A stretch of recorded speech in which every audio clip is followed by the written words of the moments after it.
اس کے ہوتے ہوئے اللہ پاک نے کبھی مفضول کو خلیفہ نہیں بنایا۔ حضرت آدم کی پہلی خلافت میں بھی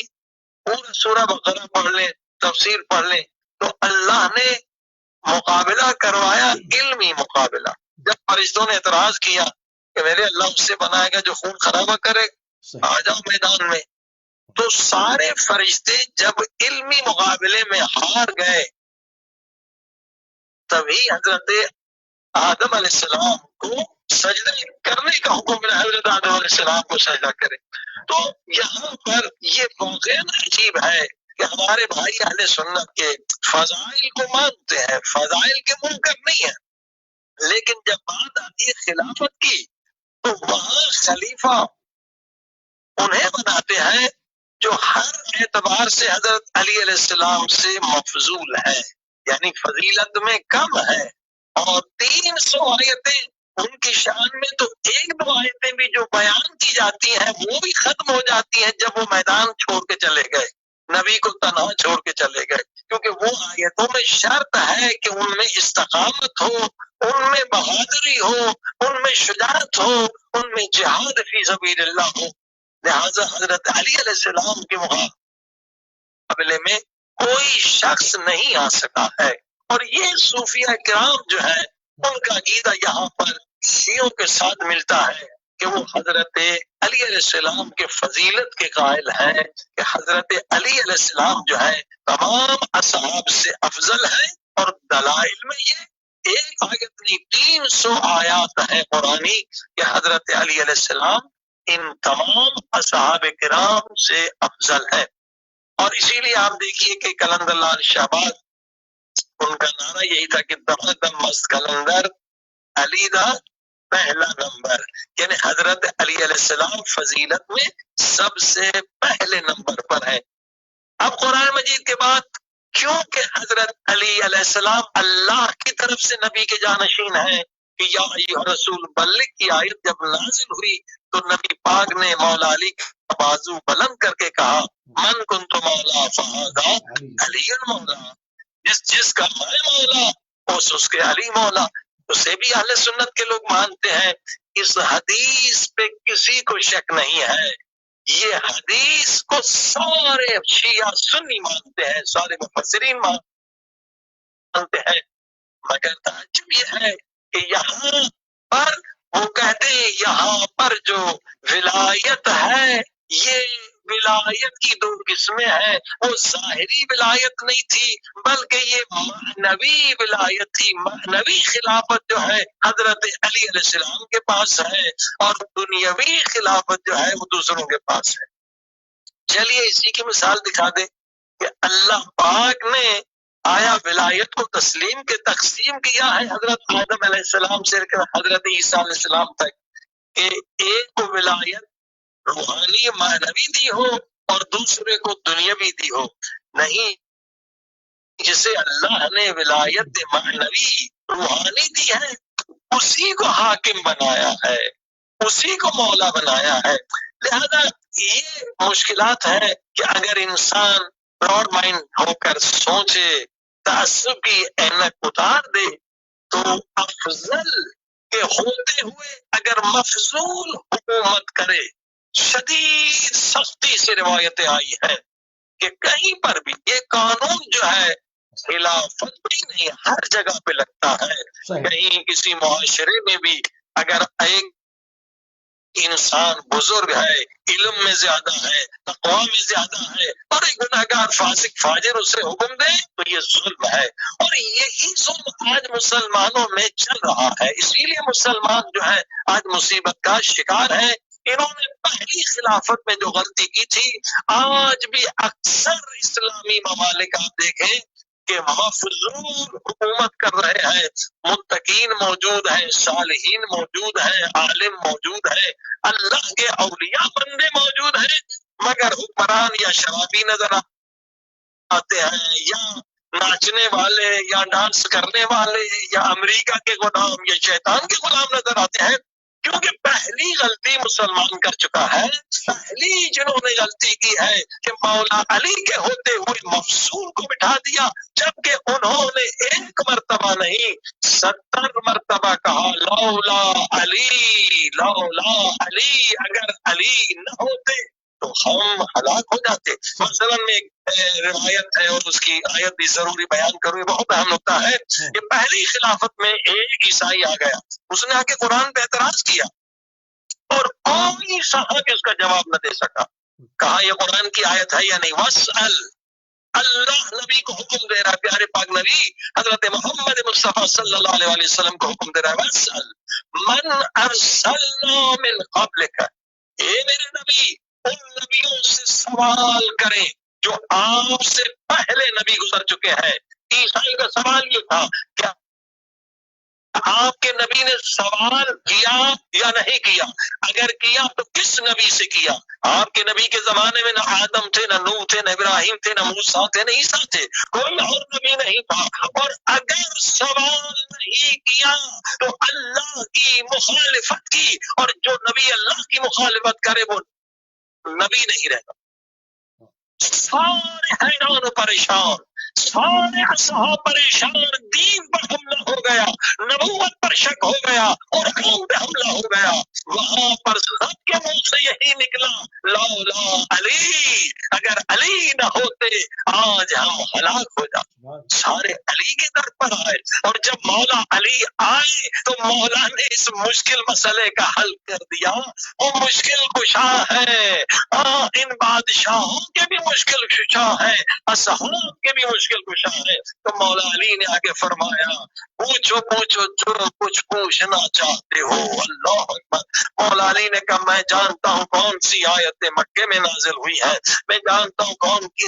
سی آیت مدینے میں نازل ہوئی ہے، میں جانتا ہوں کون سی آیت زمین پہ نازل ہوئی ہے، میں جانتا ہوں کون سی آیت آسمان پہ نازل ہوئی ہے۔ فرمایا یہ وہ آیت ہے اگر زمین پہ نازل ہوتی تو اصحاب کو پتہ ہوتا یہ آیت جو ہے وصل یہ زمین پر نازل نہیں ہوئی ہے، یہ آسمانوں پہ نازل ہوئی ہے، اور یہ اس وقت نازل ہوئی ہے جب نبی پاک معراج پر گئے ہیں اور 1,24,000 انبیاء نے استقبال کیا۔ وہ پر یہ آیت نازل ہوئی ہے اے میرے نبی نبیوں سے پوچھے کہ انہیں ہم نے نبوت کس شرط پہ عطا کی ہے، تو سارے نبیوں نے اقرار کیا بے اقرار وحدانیت اللہ۔ جب ہم نے لا الہ الا اللہ کہا، اللہ کی وحدانیت کا اقرار کیا اور آپ کی رسالت کا انکار کیا، نے اقرار کیا، آپ کی رسالت کا اقرار کیا، یعنی محمد رسول اللہ کہا، اور آپ کے بھائی علی کی ولایت کا اقرار کیا، یعنی علی ولی اللہ کہا۔ اللہ اکبر اللہ اکبر۔ خدا 1,24,000 نبیوں کو اگر نبوت دیتا ہے تو اس شرط پر کہ علی کی ولایت کا اقرار کریں، تو اگر ہم علی کی ولایت کا اقرار نہ کریں تو ایمان کہاں ہوگا؟ سبحان اللہ سبحان اللہ قبلہ۔ وقت ہمارے پاس بہت کم رہ گیا، صرف 10 منٹ ہمارے پاس جو ہے وہ باقی بچے ہیں۔ جو انبیاء ماسبق جو شریعت لے کر آئے، توریت، زبور، انجیل، اس کے اندر بھی جو ہے وہ نشانیاں آتی رہیں آخر الزماں کی بھی، کہ اب اس کے بعد جو ہے وہ پروردگار کی طرف سے کون حجت ہوگا، کون پیغمبر ہوگا، کون پیغمبر کا جانشین ہوگا۔ اس میں مولا امیر المومنین کو کس جہت کے ساتھ اشارہ دیا گیا ہے، کن ناموں کے ساتھ، اور کہاں کہاں پر آیات آئی ہیں۔ اگر سوال کافی گہرا ہے، اس کے اوپر کافی وقت چاہیے، مگر اگر آپ مختصر اشارہ کرتے ہوئے آگے بڑھیں تو ہم تھوڑے سے مسائل بھی سن پائیں گے اپنے ٹائم میں۔ جی ہاں، بے شک یہ بہت بڑی دلیل ہے۔ دیکھیے اگر آپ نبی پاک کا خلیفہ جسے بھی مانتے ہیں، جانشین جسے بھی مانتے ہیں، آپ کو اختیار ہے، لیکن جو اللہ کے نبی کا خلیفہ ہوگا اس کے فضائل آپ کو قرآن میں بھی ملیں گے، اور اس کے فضائل آپ کو تورات میں بھی ملنے چاہیے، انجیل و زبور میں بھی ملنے چاہیے، تب وہ نبی کا صحیح جانشین ہے، کیونکہ اول ما خلق اللہ نوری، نبی پاک کا نور حضرت آدم علیہ السلام سے پہلے خلق ہوا ہے، اور ان سارے نبیوں کو نبوت کب ملی ہے؟ جب انہوں نے ہمارے نبی کا کلمہ پڑھا ہے۔ لہذا تورات میں بھی نبی کا ذکر ہے، انجیل میں بھی نبی کا ذکر ہے، زبور میں بھی نبی کا ذکر ہے۔ تو اب جو جانشین ہوگا نبی کا، اس کا ذکر بھی ہونا چاہیے۔ اور چیلنج کے ساتھ کوئی بھی مسلمان اگر کسی قوم کو نبی کا پہلا جانشین مانتا ہے تو اس کے فضائل تورات سے دکھا دے، اس کے فضائل انجیل سے دکھائے، یا آج ہم تورات و انجیل سے علی کے فضائل دکھا سکتے ہیں، اہل بیت کے فضائل دکھا سکتے ہیں، امام مہدی علیہ السلام کا ذکر دکھا سکتے ہیں۔ یہ سب سے بڑی دلیل ہے حقانیت کی۔ ممکن ہے کوئی اعتراض کرے کہ یہ تورات و انجیل تو جناب تحریف ہو چکے ہیں، مگر قرآن مجید کی آیت ہے، الذین یتبعون الرسول النبی الامی الذی یجدونہ مکتوبا عندہم فی التوراۃ والانجیل۔ اے مسلمانوں، قیامت تک تمہارے نبی کا ذکر تورات میں رہے گا، قیامت تک تمہارے نبی کا ذکر انجیل میں رہے گا۔ کوئی اہل کتاب تمہارے نبی کا ذکر مٹا نہیں سکتا، نہ نبی کا ذکر مٹے گا نہ علی کا ذکر مٹے گا۔ اب وقت بہت کم ہے مگر چند آیتیں نوٹ کر لیں۔ یہ new Testament of Matthew chapter number 27 آیت number 46، it's about 3 o'clock Jesus cried out with loud shout, Eli Eli lima sabaqtani۔ جب حضرت عیسیٰ علیہ السلام کو پھانسی کے پندے پر لے گئے اور انہیں پھانسی دینا چاہتے تھے تو ایک مرتبہ حضرت عیسیٰ نے فریاد کی، اے ایلی اے ایلی میری مدد کے لیے آ، اے ایلی میری مدد کے لیے آ۔ اب یہاں پر ہم عیسائیوں سے پوچھتے ہیں کہ بھئی آپ کہتے ہیں عیسیٰ خدا ہے یا خدا کا بیٹا ہے، تو ایلی سے مدد کیوں مانگ رہا ہے؟ اللہ پتا چلا حضرت عیسیٰ اللہ کا نبی ہے۔ اب البتہ انہوں نے کچھ نہ کچھ تو کرنا تھا۔ جیسے نبی پاک کا نام فارکلید آیا تو فارکلید کی جگہ پر انہوں نے کبھی سول لکھا، کبھی کچھ لکھا، لیکن اسی طرح سے بریکٹ میں آپ پرانے جتنے بھی آپ انجیل اٹھا کے دیکھ لیں، اردو کے، عربی کے، فارسی، وہاں ایلیا کا لفظ ہے۔ اور یہ جو کہا، یہ نیچے جو ایلیا اور ایلی کا مفہوم سمجھانے کے لیے عرض کر رہا ہوں۔ اب یہ آیت کا نمبر 46 ہے، 49 آیت سنیں۔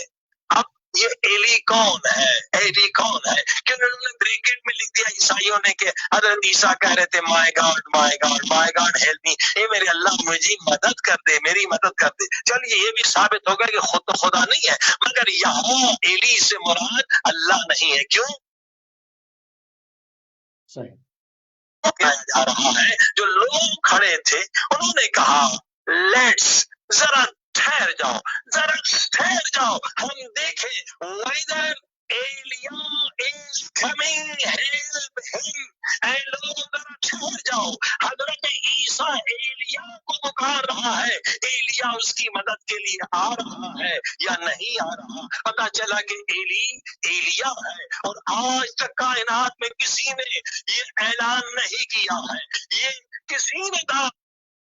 نہیں کیا ہے کہ میرا نام ایلیا ہے، فقط مولا علی علیہ السلام نے کئی مرتبہ کہا ہے۔ جب جنگ خیبر میں آئے پتھر پر علم گاڑا اور کہا اے یہودیوں مجھے پہچانو، انا ایلیا فی التورات انا ایلیا فی الانجیل، میرا نام تورات میں ایلیا ہے، میرا نام انجیل میں ایلیا ہے۔ اور ایلیا کون ہے؟ ایلیا کون ہے؟ یہ عظیم الشان شخصیت ہے تورات و انجیل و بائبل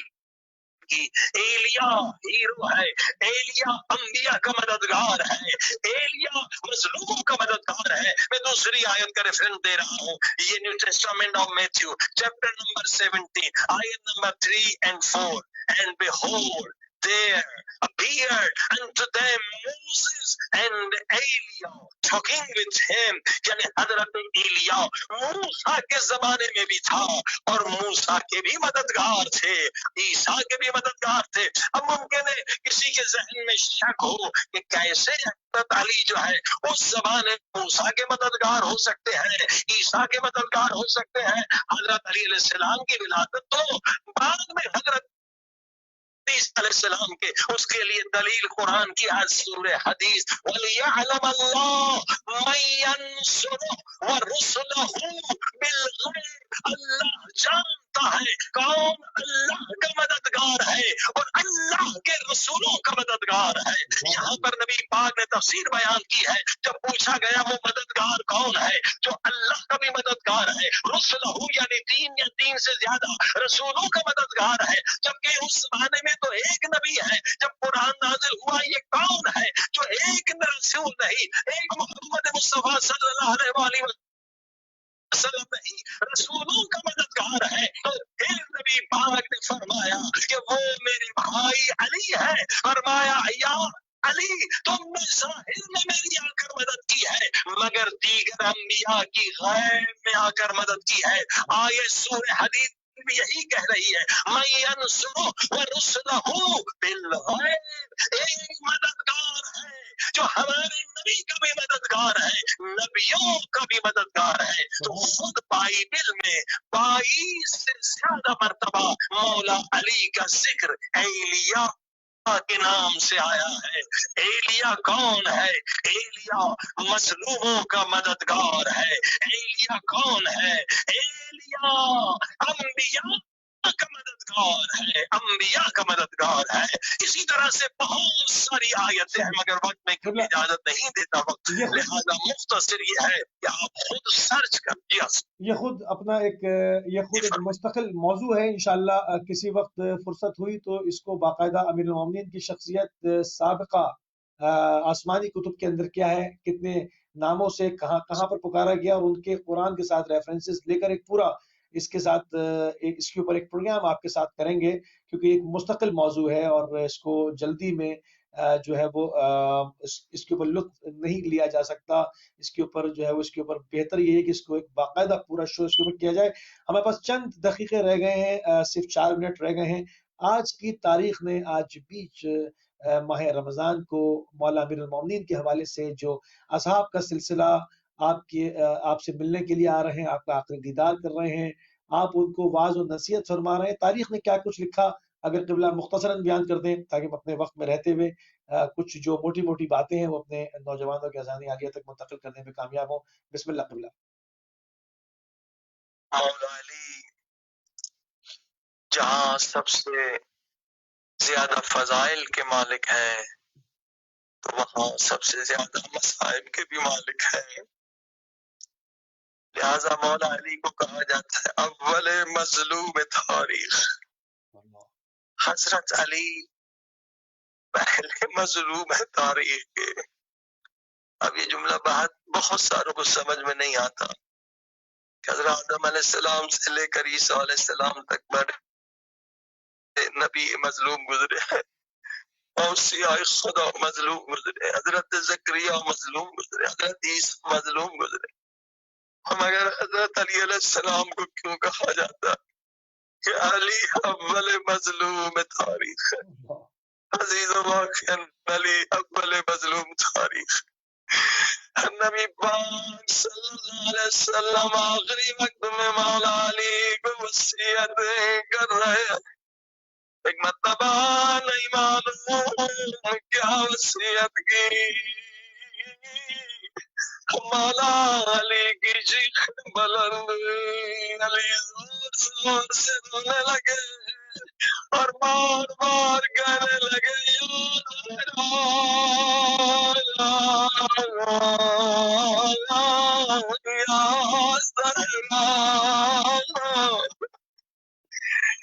پتہ چلا نبی پاک نے جو وصیت کی ہے وہ پاک زہرا سلام اللہ علیہ کے بارے میں کی تھی، کیا وصیت کی؟ یا علی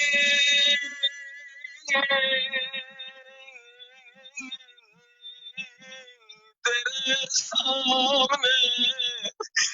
پاک بی بی زہرا کو